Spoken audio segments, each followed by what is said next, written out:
Anh biết em yêu anh ta thật nhiều, đối với em anh ta là tất cả, còn đối với em anh chính là bạn, một người mà em tìm đến những lúc khi em hơn rồi, hay là khi em thất tình. Anh sẽ mang đến cho em mượn bờ vai. Người ta vẫn nói chẳng thể tồn tại một tình bạn khác giới, thật ra là có một trong hai người còn lại đơn phương. Có lẽ anh chính là kẻ lặng thầm và luôn đứng sau lưng người. Chẳng biết anh sẽ thế này đến chừng nào nữa đây.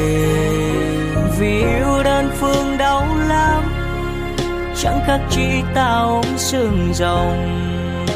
Càng yêu càng đau, mà sao ta vẫn chẳng thể buông lời. Rồi tự mình ôm những nỗi đau và âm thầm mang những nỗi nhớ mà người nào đâu hay biết.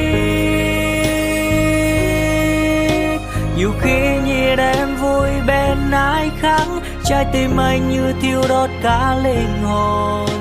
Mà anh đâu là ai, anh có là gì đâu.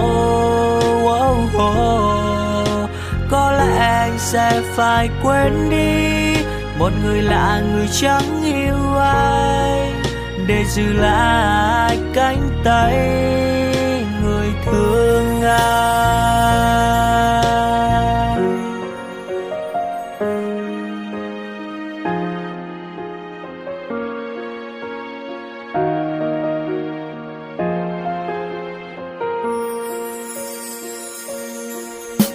Người ta vẫn nói chẳng thể tồn tại một tình bạn khác giới, thật ra là có một trong hai người còn lại đơn phương.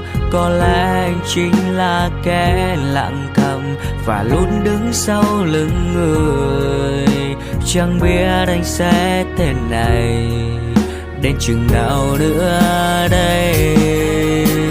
Yêu đơn phương đau lắm, chẳng khác chi ta ôm sương rồng. Càng yêu càng đau, mà sao ta vẫn chẳng thể buông lời. Rồi tự mình ôm những nỗi đau và âm thầm mang những nỗi nhớ mà người nào đâu hay biết. Nhiều khi nhìn em vui bên ai khác, trái tim anh như thiêu đốt cả linh hồn. Mà anh đâu là ai, anh có là gì đâu. Có lẽ anh sẽ phải quên đi một người lạ, người chẳng yêu anh, để giữ lại cánh tay người thương anh. Vì yêu đơn phương đau lắm, chẳng khác chi ta ôm sương rồng. Càng yêu càng đau, mà sao ta vẫn chẳng thể buông lời. Rồi tự mình ôm những nỗi đau và âm thầm mang những nỗi nhớ mà người nào đâu hay biết.